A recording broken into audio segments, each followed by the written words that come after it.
Mereka itu dibayar 13 bulan, itu baru mendapatkan upah 130 US dollar, ya. 130 US dollar itu, kalau diuangkan kita itu 1,7 juta per tahun. 1,7 juta per tahun loh guys, bukan per bulan. Dan kalau dibagi pro rata per bulan, berarti mereka cuma dibayar 100 ribu. Halo, gaji pembantu gua aja, zaman baheula aja sudah 300 dulu. Zaman baheula. Ini zaman sekarang, 2020 dibayar 100 ribu bulan. Itu...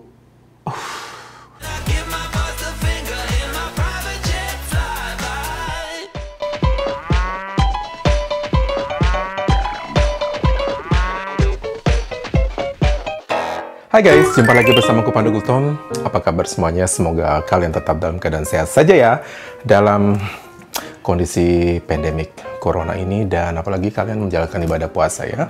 Saya ucapkan selamat menjalankan ibadah puasa kepada teman-teman dimanapun kalian berada. Ya, tetap semangat ya, walaupun kita dalam keadaan kondisi corona seperti ini. Oke, aku nggak mau panjang lebar karena aku telah banyak dapat DM di Instagramku dan di YouTube.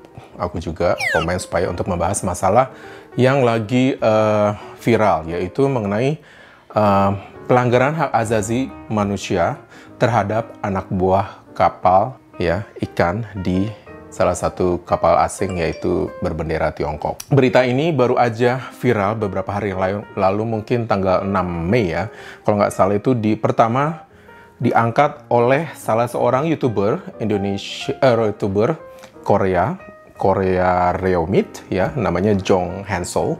Jadi di YouTube-nya dia tanggal 6 Mei lalu dia membahas mengenai berita semacam pelanggaran asasi manusia anak buah kapal ikan di kapal Tiongkok, yang akhirnya berita ini diangkat oleh dia dapat berita ini dari MBC Korea ya. Jadi MBC Korea ini mengangkat berita ini lebih dulu daripada di Indonesia, dan akhirnya sampai ke mungkin orang Indonesia nonton, terus di forward ke si Jong Hansol itu, dan akhirnya dia bikin video. Jadi videonya itu juga kemarin cukup meledak juga, viral ya, dan akhirnya semua media Indonesia itu mengambil berita dari videonya si Jong Hansol ini.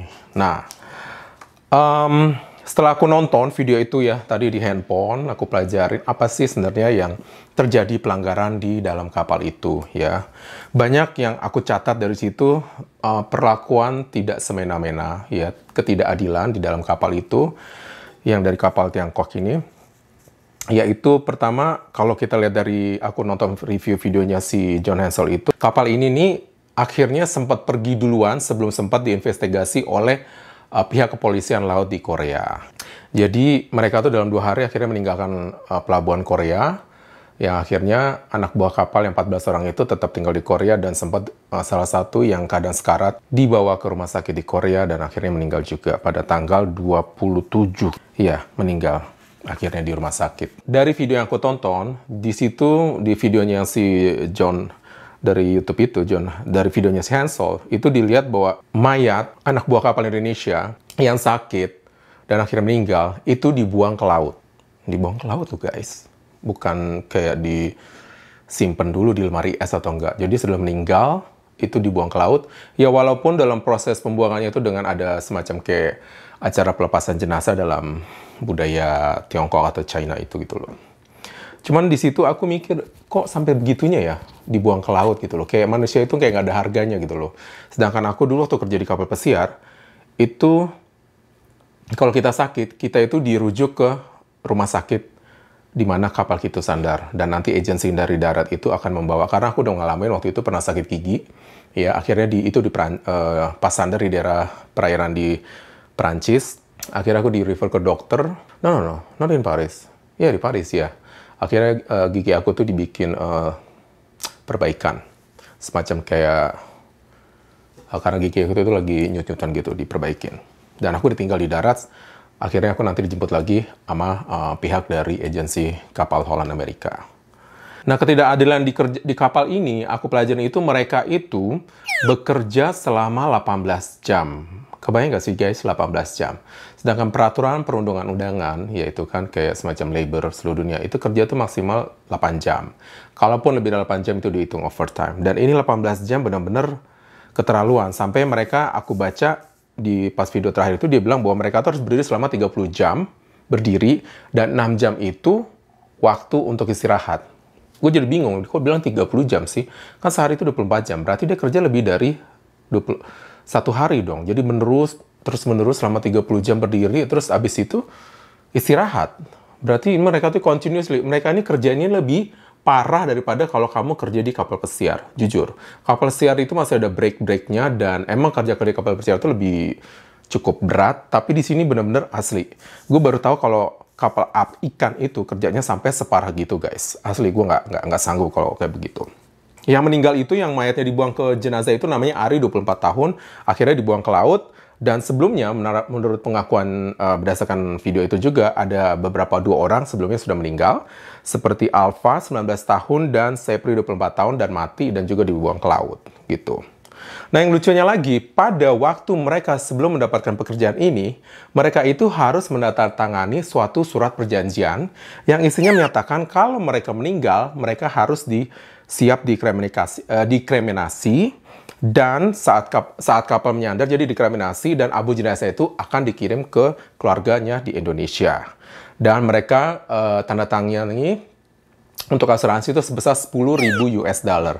Atau kalau uang kita tuh sekitar 150 juta ya. Nah, kebayang nggak sih lu guys? Jadi lu sebelum pergi aja itu, lu udah dikasih semacam perjanjian ya, bahwa hidup lu tuh kalau lu meninggal akan diperlakukan seperti ini. Kalau gue jujur sendiri, gue kalau misalnya menandatangani suatu kontrak untuk kerja ke luar negeri atau di kapal atau gimana pun, gue dengar berita kontrak kayak gini, terus terang, gue nggak bakal ambil kontrak itu. Karena itu menyangkut, gue tahu apa yang akan terjadi di kapal itu gitu loh. Berarti hidup gue tuh tidak berlakukan secara manusiawi, ya kan? Kok mereka sudah mempekerjakan kita, kita harus tanda tangan untuk kalau siap meninggal. Berarti kan hidup lu tuh sudah ada risiko besar banget untuk kerja di kapal itu, guys. Jadi, kalian tuh harus hati-hati gitu. Kalau melihat tanda tangan kontrak yang menyatakan seperti itu, pikir 2 kali untuk ngambil kerjaan itu. Itu yang mau gue bahas di situ. Ya, masa hidup kita tuh, tubuh kita tuh hanya dinilaikan dengan 10.000 US dollar itu, kalau uang kita tuh 150 juta aja, guys. Segitu aja, guys. 150 juta lu bisa berapa sih, Bo? Kijang Avanza gitu, ya kan? Gitu. Nah, terus di sini juga mereka diperlakukan tidak semena-mena karena mereka juga tinggalnya tuh tidak layak. Tempat tidurnya juga tidak layak. Terus abis itu juga mereka itu ada pembedaan dalam air minum.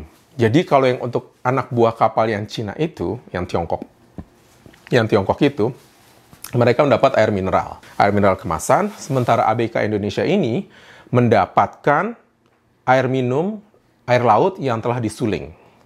Guys, kalau buat kalian yang pernah kerja di kapal pesiar, jujur, apa pendapat kalian mengenai ini? Perlakuan tidak semena-mena pastinya kan? 1. Kedua juga, gua dulu waktu kerja di kapal, mandi dengan air sulingan air laut aja, itu akibatnya tau nggak guys? Nih, rambut botak. Dulu gua waktu kerja kapal, hanya 1,5 tahun kontrak, itu rambut gua tuh hampir rontok. Dan lu perhatiin, anak-anak orang yang kerja di kapal pesiar itu rata-rata rambutnya botak. Ayo, komen di bawah ini kalau kalian anak-anak kapal ya, pasti kalian mengalami hari itu. Di kapal pesiar itu aja, airnya itu disulingnya itu benar-benar suling gitu. Tapi kita aja masih jijik istilahnya mau minum air sulingan itu, karena rasanya tuh anta, ya kan? Anta guys, di tenggorokan tuh benar-benar nggak enak. Jadi bener, kalau yang salah satu nelayan ini bilang kepada reporter embassy bahwa mereka tuh diperlakukan tidak semena-mena, dikasih air minum anta itu, air sulingan laut gitu. Sementara yang ABK yang Cinanya ini minum air mineral dari kemasan. Itu gua waktu di kapal aja gue beli air kemasan guys. Pas waktu sandar gue pasti beli, atau di kapal pesiar juga kita ada dijual air kemasan buat anak buah kapal. Karena emang jujur air sulingan laut itu tidak menyehatkan. Kebayang nggak guys? Jadi kerja di kapal itu sebenarnya yang paling utama tuh air sangat berbahaya ya buat mandi, juga buat minum. Padahal kan itu kan kebutuhan pokok kita sehari-hari gitu loh guys. Nah, yang paling aku sesalkan itu yaitu bahwa mereka harus kerja 30 jam berdiri dan 6 jam istirahat, itu dihitung buat keistirahat makan dan tidur. Guys, kita ini butuh istirahat sekitar 8 jam untuk tidur ya. Itu normalnya. 6 jam. Aduh, gue bisa bayangin 6 jam, dan lu berdiri 30 jam, itu tuh berdiri ya guys, di laut dengan keadaan kombaan yang rough sea. Rough sea itu kayak ombak besar gitu, goyang-goyang, ya kan?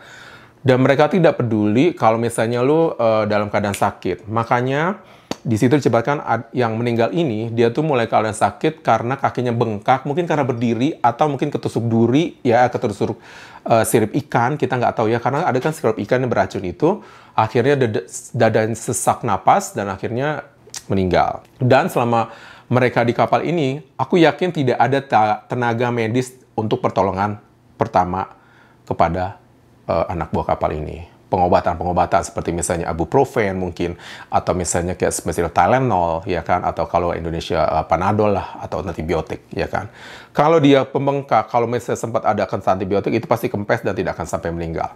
Nah, aku yakin pasti di kapal ini tidak ada tenaga medis atau peralatan pertolongan pertama buat anak buah kapalnya. Karena di kapal pesiar, setiap di gangway itu, ya, kalau kalian yang tahu kerja kapal pesiar, silahkan komen, itu ada kotak obat di mana kita bisa ambil seenak jidat, ya, seenak lu semau lu bisa ngambil ibuprofen, lu bisa ngambil kayak semacam Tylenol kalau lu pising, atau misalnya badan lu pegel-pegel, lu tinggal ambil free, dan even kondom juga disediakan di situ, ya, gratis, Cin. Karena mereka juga tahulah kebutuhan anak-anak kapal gitu ya, Cun. Gitu ya, Cun, tahulah anak kapal, gue nggak perlu jelasin ya, Cin, gitu. Nah, jadi kebayang dong, dia kerja 30 jam sehari. Satu hari aja 24 jam. Berarti dia kerja lebih dari satu hari 6 jam. Habis itu dia baru dapat break. Lu sanggup nggak guys kerja kayak begitu? Jujur. Ini benar-benar eksploitasi besar-besaran. Gue aja dulu di kapal pesiar, walaupun kerjanya lebih dari 8 jam, itu kerja gue tuh hampir 10-12 jam. Itu gue merasa, oh my God, gue diperlakukan udah kayak budak di kapal. Bagi gue waktu itu. Karena gue compare dengan kerja gue waktu di Dubai. Nggak sampai sepanjang gitu loh. Nah ini, dengan kerja begitu, dan apalagi di kapal juga kan tidak ada sistem bayar overtime gitu. Nggak ada gitu guys. Nah ini 30 jam, aduh gue udah nggak tahu lagi guys. Lu bisa bayangin sendiri ya guys, macam mana itu orang kerja 30 jam, dan itu kan ngurusin ikan. Ikan itu kan bau amis guys, dan itu mengaruh ke sistem pernafasan. Makanya kalau anak-anak yang kerja di kapal itu pasti masalah dengan pernafasan dan menyakitkan. Mereka juga bisa kans untuk terjangkit penyakit hepatitis karena kecapean itu sangat besar sekali. Makanya anak-anak kapal pesiar juga kebanyakan rata-rata penyakit itu kayak hepatitis, terus hernia karena angkat berat gitu guys.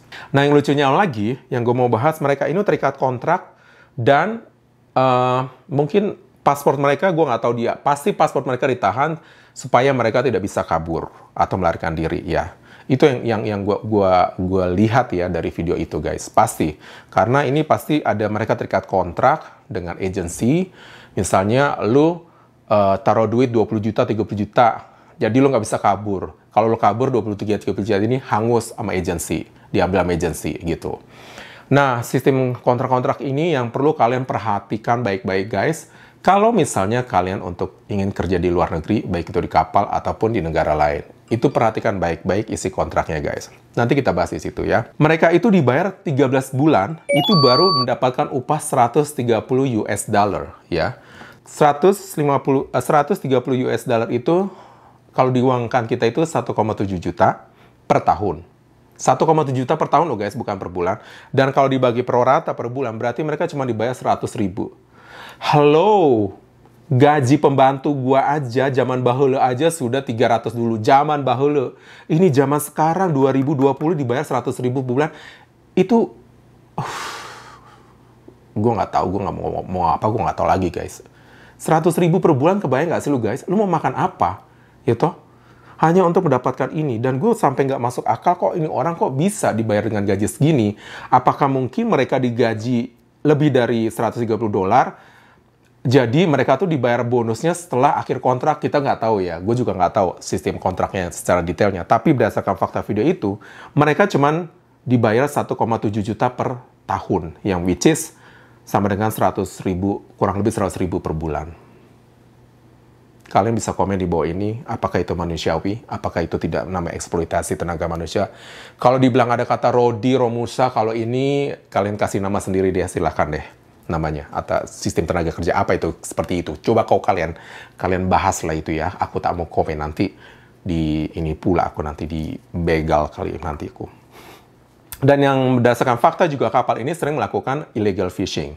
Karena kapal ini sebenarnya buat menangkap kayak semacam ikan tuna, ikan laut, tidak menangkap ikan hiu. Karena ikan hiu itu tidak diperbolehkan untuk ditangkap. Dan makanya kapal ini tidak bisa bersandar lama di pelabuhan karena sirip-sirip ikan hiu itu kan muncul tuh kalau pas lagi ditangkap itu. Nah, itu mencurigakan bisa pihak kepolisian. Kalau dalam ke pelabuhan itu KPLP, ya, karena bokap gue dulu di pelabuhan, jadi tahu istilah itu. Mereka bisa tahu, loh, lo melakukan illegal fishing nih, dan itu akan diperiksa dokumennya, kapal ikan ini bisa nangkap ikan apa aja, gitu loh. Nah, jadi pinternya mereka ini ya, jadi kapal yang eksploitasi ini, anak buah kapal yang mau ke darat itu dipindahkan dulu ke kapal yang istilahnya, kalau bilang kapal baik-baiknya, kapalnya Tiongkok, baru bisa standar ke Busan selama 10 hari. Nah, pada saat 10 hari inilah mereka, anak buah kapal ini lapor kepada salah satu petugas kelautan di Korea tentang perlakuan kapal asing ini. Ya, dan akhirnya dari situlah berita ini sampai ke MBC Korea, dan aku juga mengucapkan terima kasih kepada Jong Han Sol yang mengangkat berita ini, dan kepada TV MBC Korea. Kenapa bisa mereka dulu yang tahu ya kan, daripada pihak Indonesia, pihak TV media Indonesia gitu loh. Harusnya kita mengucap syukur kepada YouTuber-YouTuber tersebut yang sudah mengangkat masalah ini. Dan akhirnya masalah ini sudah ditindaklanjuti juga oleh pihak KBRI. Yang lucunya yang pas waktu mereka ke kapal dari yang 10 orang ini sampai di KBRI di Busan, mereka diperlakukan baik oleh pemerintah Korea, ya, jujur terima kasih banyak pemerintah Korea. Dan kebetulan yang waktu ke rumah sakit itu sempat meninggal 1 orang juga sih akhirnya, karena tidak sempat tertolong nyawanya. Yang sayangnya pas waktu kapal itu sandar, belum sempat diinvestigasi ke kapal. Biasanya itu kan kalau di dalam ke pelabuhan, kalau ada laporan yang mencurigakan, mereka menginvestigasi dan kapalnya sudah sempat pergi dahulu dalam waktu 2 hari. Jadi investigasi tidak bisa diinvestigasi secara dalam. Akhirnya berdasarkan dari info-info, video-video inilah, rekaman video dari kru-kru Indonesia ini, dikasih tahu inilah kejadian sebenarnya. Dan bagus kejadian waktu mereka buang mayat atau buang jenazah itu ke laut, itu terekam. Kalau enggak, mereka bisa angkat tangan, ya kan? Atau bisa, oh no, that's fake, ya kan? Begitu loh. Dan sampai saat ini, yang orang Korea itu sudah tinggal di Indonesia, tinggal tunggu untuk diberangkatkan kembali ke tanah air. Nah, untuknya, aku dengar juga dari berita dari Kompas TV bahwa pihak KBRI di Korea sudah menindaklanjuti dengan kasus ini. Jadi ABK-ABK Indonesia yang di Korea ini itu akan diberangkatkan ke Indonesia sesuai dengan jadwal penerbangan gitu. Nah, yang aku mau tekankan dari kasus ini, apa yang kita bisa pelajari dalam kasus ini, guys? Ya, aku nggak perlu bahas masalah videonya, tapi dalam kasus ini kita bisa pelajari satu, yaitu kekerasan dan pelanggaran hak asasi manusia kepada anak buah kapal Indonesia, khususnya tenaga kerja Indonesia. Bagaimanakah diperlakukan tidak adil, mulai dari makanan, dari minumannya juga, mungkin tempat tinggalnya juga tidak layak, guys. Karena aku nonton salah satu YouTube, aku Google, ya kan, gimana sih kerja di kapal ikan asing, ternyata mereka tuh tidurnya tidak layak, guys. Tidak, maksudnya empet-empetan kayak sarden gitu deh, guys. Namanya juga kapal ya, kapal-kapal kayak gitu, guys. Jadi, kalau gue jujur bisa bilang, kalau gue harus milih kerja di kapal ikan itu harus benar-benar istilahnya agensi ini untuk mengeksploitasi atau melihat secara langsung apakah kapal tersebut layak untuk buat kerja, ya toh. Jangan sampai mereka terbengkalai mulai dari tempat tinggal, MCK-nya, tempat ruang makannya, tempat masaknya, atau istirahatnya itu harus ada standarnya. Istilahnya kong kali kong lah antara employer dan agensi tersebut. Dan gue juga nggak tahu gimana pihak Vietnamker kok bisa melepaskan tenaga kerja Indonesia dengan gaji di bawah standar seperti ini, gitu kan. Apakah orang tersebut mereka melapor ke semacam kayak ada KTA, Kartu Tenaga Asing, dulu aku punya waktu pas ke Kanada, itu lapor. Itu kalau nggak salah daerah Bekasi ya, itu bayar 1 juta. Jadi kalau kita diasuransikan, dan jadi kalau kita ada apa-apa, kita bisa lapor langsung ke dinas terkait, yaitu Dinas Tenaga Kerja Indonesia, gitu. Yang kedua tuh gaji tidak sesuai dengan standar, ya kan? Aku nggak tahu bagaimana kontraknya secara detail, aku jujur nggak tahu. Tapi mungkin dalam kontraknya mungkin dibilang akan dibayar misalnya $1.500 plus bonus di akhir kontrak, tapi gaji itu tidak diterima langsung full, jadi istilahnya ditahan dulu karena mereka tidak mau misalnya tenaga kerja asing ini kabur gitu karena dengan kondisi kerja seperti itu. Aku nggak tahu. Tapi yang jelas berdasarkan fakta yang mereka bilang itu mereka cuma terima sekitar US dollar per tahun. Jadi kalau dirupiahkan cuma 100.000 per bulan. Itu benar-benar nggak masuk akal, guys. Sedangkan UMR di Jakarta aja sekarang udah berapa juta, guys? Coba tolong komen di bawah ini ya. Kalau nggak salah, udah hampir 3 juta kalau nggak salah. Correct me if I'm wrong ya, aku nggak tahu sekarang gitu. Yang ketiga yaitu mereka ini, kalau ada Romusa, ada Rodi. Nah ini kuadrat di atasnya Romusa, Rodi, kalian kasih nama lah. Apa nama istilah? Aku nggak tahu lah mau istilah kerja apa kayak bahasa Cinanya gitu, gue nggak ngerti ya. Ini benar-benar eksploitasi besar-besaran, dan gue juga sebagai TKI, gue merasa terpanggil untuk membahas masalah ini. Ini karena benar-benar di luar hal yang pernah terjadi di dunia ketenagakerjaan. Kalau misalnya di Arab Saudi mungkin pemerkosaan, mungkin gaji bawah standar ada, sampai kematian. Nah ini juga ada, sekarang terjadi terhadap anak buah kapal. Ya kan? Yang keempat itu bahwa pihak dari employer ini, atau aku bilang yang punya kapal ini, mereka tidak menyediakan dan tidak ada itikat baik untuk menyembuhkan tenaga kerjanya yang sakit. Ya toh? Karena kebukti dari seorang yang kakinya sakit, bengkak, itu tiba-tiba kena pernafasan. Itu kalau orang bengkak, kena pernafasan, itu berarti dia terada semacam pembengkakan, dan itu tidak dikasih antibiotik. Kalau tidak sempat dikasih antibiotik, itu akan kempes dan tidak akan menyerang ke saluran pernapasan, sesak gitu loh guys. Gitu. Dan jadi makanya gue bilang kalau misalnya mereka tidak, kan makanya kan kalau di dalam kapal itu kan suka ada namanya kesyahbandaran, mengecek kelengkapan kayak P3K-nya, first aid-nya di kapal. Nah mungkin gue nggak tahu standarnya di kapal China itu, gue nggak ngerti bagaimana, atau mungkin ada tapi tidak dikasih, atau mungkin mereka tidak mau memberikannya ke tenaga kerja asing itu, karena mereka mendahulukan untuk tenaga kerja yang orang Cinanya ini. Saya nggak tahu ya, kalian silakan komen ya. Dan selanjutnya itu mereka melakukan penangkapan illegal fishing, yaitu penangkapan ikan hiu, yang jelas-jelas itu melanggar peraturan ya. Yang kita bisa pelajari juga bagaimana aku nggak tahu perusahaan agensinya, aku sebelum sempat Google ya. Kalau kalian tahu nama perusahaan asing, maksudnya agensi yang ngasih mereka berangkat itu, tolong kasih komen di bawah ini. Mereka bisa mengirimkan tenaga kerja asing ke salah satu employer perusahaan kapal asing Cina tersebut. Aku nggak ngerti bagaimana prosesnya secara detail, tapi kok bisa gitu loh.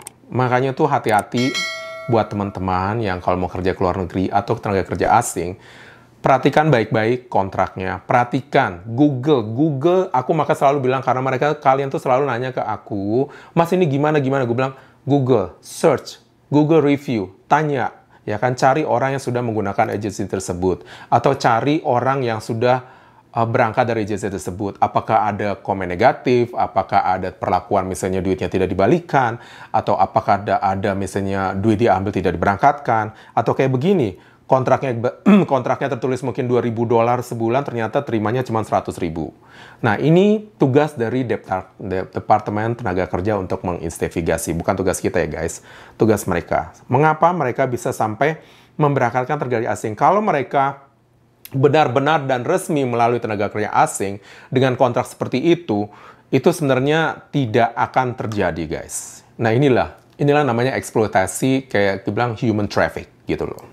Yang keempat tuh, yang selanjutnya yang bisa aku simpulkan bahwa tempat tinggal mereka tuh pasti tidak layak di kapal. Aku bisa udah bayangin ya. Sedangkan aku di kapal pesiar aja yang istilahnya cabinnya bagus dengan tempat ruangan kecil, aku merasa sudah tidak manusiawi karena ruangan aku kecil banget, cuman selebar bank bed gitu, dan itu aja tempat tinggal aku yang istilahnya yang bisa buat privacy aku gitu loh. Nah, dari sini apa yang bisa pemerintah tindak lanjuti dengan kasus seperti ini guys? Karena kasus ini mungkin baru pertama kali muncul secara besar-besaran dan eksploitasinya viral ya kan di YouTube, di berita, karena jujur dengan kekuatan sosial media sesuatu yang tidak manusiawi itu bisa akan viral ya kan, dan kita terima kasih dengan YouTuber si Hansol tersebut ya kan, karena kalau nggak sama dia mungkin berita ini akan lama sampai ke Indonesia gitu kan. Nah, apa yang harus ditindaklanjuti oleh pemerintah Indonesia untuk ini? Perlu dibuat peraturan lebih ketat untuk employer, maksudnya perusahaan ikan asing, untuk meng-hire tenaga kerja Indonesia. Ini tugas dari Demnaker, tugas dari agensi. Ya, kalian itu para petinggi-petinggi mohon untuk dibuat kriteria yang lebih tegas, yang lebih detail untuk meng-hire tenaga kerja asing Indonesia untuk bekerja sebagai ABK, ya. Cek ya kan keberadaan kapal itu, cek kelayakan kapal itu, cek keberadaan perusahaan itu. Apakah perusahaan ini legal? Apakah perusahaan ini kredibilitasnya negatif? Ya, itu harus dicek secara dalam.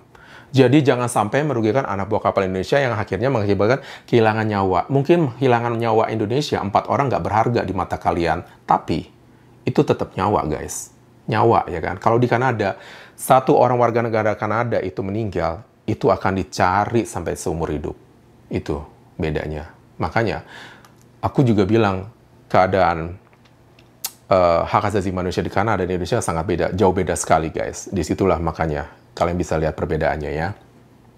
Nah, makanya tugas dari pemerintah, yaitu Depnaker, tolong saya himbau untuk lebih diperketat lagi dalam proses perekrutmen untuk kerja anak buah kapal, ya kan.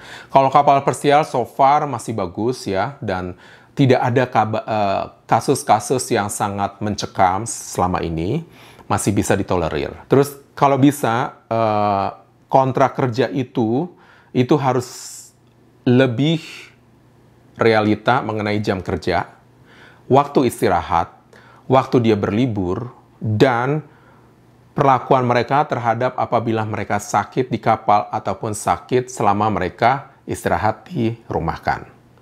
Nah, kalau kita dulu kerja di kapal asing, waktu kita sakit di kapal itu tanggung jawab dari employer.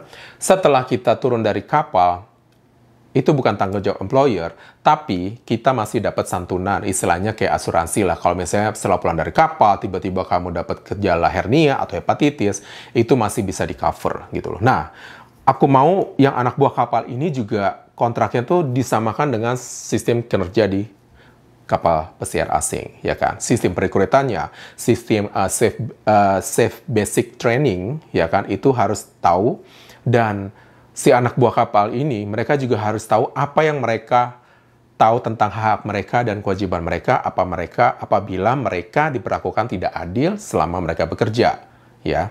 Nah, untuk ini, mereka itu harus yang kayak si employer ini diwajibkan untuk membuat report per bulan ke pihak tenaga kerja Indonesia melalui agensi atau Depnaker, ya kan, untuk mereport keadaan tenaga kerja asing Indonesia ini, gitu loh. Jadi waktu aku di kapal, kita itu waktu pas join on board, si meter di aku itu, mereka tuh report tentang kinerja kita, keadaan kita, gini-gini ke pihak agensi di Indonesia, yaitu waktu itu SBI, gitu loh. Jadi disitulah butuhnya istilahnya komunikasi dua pihak, bahwa oh ya, tenaga kerja kamu ini keadaannya seperti ini nih, baik, tidak sakit, dan dikasih tahu juga performanya selama di kapal itu seperti apa gitu loh. Nah, itu ada reportnya. Nah, di ABK ini aku nggak tahu seperti apa. I don't think they really work well about this matter gitu loh. Jadi tolong kayak ABK ini istilahnya komunikasi dua arah tuh harus sangat-sangat dijalin gitu loh, mengenai keadaan si anak buahnya apa sakit. Dan sampai kayak gini, 3 orang meninggal di kapal dan orang Indonesia nggak tahu, itu suatu kecolongan, guys, ya kan? Sampai pihak media asing yang memblow up berita ini. Selanjutnya yaitu training untuk keselamatan diri, itu sangat penting banget buat ABK, dan bagaimana mereka untuk menangani misalnya dalam keadaan sakit yang kecil-kecil, misalnya kayak pusing, atau misalnya radang tenggorok, apa yang mereka harus ambil, apa yang harus mereka lakukan, ya kan? Jangan, pengetahuan ini kecil, tapi efeknya sangat besar, guys. Nah, waktu kita di kapal itu, semua kita di training mengenai kayak gitu. Misalnya kamu bagaimana menghadapi mabuk laut, apa yang kamu bisa lakukan? Misalnya makan green apple dengan crackers, ya kan? Atau misalnya kamu minum Tylenol, atau minum ibuprofen, kayak gitu-gitu, guys. Itu pengetahuan yang sangat mendasar, gitu. Nah, aku mau dan aku kasih suggest kepada pemerintah supaya membuat hotline number. Hotline number itu kalau di darat itu kita ada istilahnya emergency call seperti 911. Nah, mungkin kalau di kapal bisa kasih misalnya 515 atau 505, SOS 505 gitu ya. Jadi, aku mau bikin hotline number 505. Jadi, setiap orang yang dalam keadaan mencekam, dia kerja misalnya dimanapun di seluruh luar negeri, ya, hotline number yang gampang diingat seperti 3 digit atau 4 digit, mereka bisa kontak langsung dengan pihak Depnaker dengan menyebutkan nama dia, terus nama induknya dia, kan TK itu kan ada nomor induk, menyebutkan Misalnya karena dia nggak bisa cepat ngasih detailnya, tolong kami dibantu, misalnya nama saya Panda, ID saya 5050, saya dalam keadaan darurat, mencekam dan diperlakukan tidak adil oleh employer saya. Nah, Depnaker ini akan merecord dan akan melihat ini nih si Victor ini kerja di mana, dan di situ dia bisa lihat, oh dia kerja di misalnya taruh di Dubai. Dia tidak melakukan. Nah, dari Dubai ini mereka akan mengkontak pihak KJRI. KJRI akan bekerja sama dengan polisi tempat untuk melihat keadaan si Victor di Dubai, si Panda itu di Dubai, apakah dia keadaan baik dan apa yang terjadi dengan dia. Nah, aku minta pemerintah tuh coba untuk buat sesuatu kayaknya hotline number buat para tenaga kerja asing. Mungkin sudah ada website, mungkin sudah ada nomor tertentu, tapi tidak semua orang menggunakannya. Bagaimana kalau dikasih hotline number yang istilahnya orang bisa teks langsung. Jadi walaupun dia kerja di luar negeri, ya mungkin signal nggak dapat, seenggak-enggaknya atau pas waktu di sana didapat sinyal, dia bisa ngisi berita singkat. Karena itu sangat penting banget untuk mengetahui keberadaan langsung si tenaga kerja Indonesia tersebut. Oke, aku juga mengucapkan terima kasih pada Jong Han Sol, YouTuber yang sudah mengangkat kasus ini ke publik ya. Tanpa dia mungkin berita ini tidak akan dapat ditindaklanjuti. Dan terima kasih juga kepada pihak KBRI di Korea yang sudah tanggap ya, menindaklanjuti dengan kasus ini. Terima kasih juga. Ya seperti aku bilang aja, itu catatan buat kita, itu adalah PR buat pemerintah, khususnya Departemen Tenaga Kerja yang menangani masalah tenaga kerja Indonesia di luar negeri. Tolong, mudah-mudahan kalau kalian melihat video ini baik, atau misalnya input-input dari Mas Panda ini baik, tolong sampaikan kepada pihak Depnaker, ya, karena aku juga dulu seorang tenaga kerja Indonesia. Jadi aku tahu hak-hak dan kewajiban aku sebagai tenaga kerja Indonesia. Nah, aku himbau juga kepada teman-teman yang mau kerja ke luar negeri, ataupun kerja ke kapal pesiar, ataupun kerja dimanapun kalian berada, mau itu jadi TKI, pembantu, caregiver, atau apapun, kalian harus hati-hati baca kontrak, hati-hati menggunakan agensi, pelajari agensi tersebut, cari informasi sebaik mungkin. Kalian bisa tanya misalnya YouTuber-YouTuber yang misalnya di Jerman, yang sudah ada, misalnya kalian bakal akan jadi au pair di Jerman, tanya YouTuber-YouTuber di situ, apakah agensi ini bagus, apakah keluarga ini bagus. Kalian harus komunikasi, kalian bisa merich YouTuber tersebut melalui sosial media mereka masing-masing, oke? Itu aja pesan aku dari Mbak Panda. Terima kasih kepada teman-teman yang sudah menonton video ini. Semoga video ini bermanfaat bagi kita. Dan jangan lupa klik komen, share, dan like. Dan jangan lupa subscribe dan nyalakan tombol notifikasinya. Kalau kalian merasa video ini bermanfaat dan ada input-input penting yang kalian pikir, wah ini bagus nih idenya Mbak Panda, kalian silahkan forward video ini ke Depnaker, ya.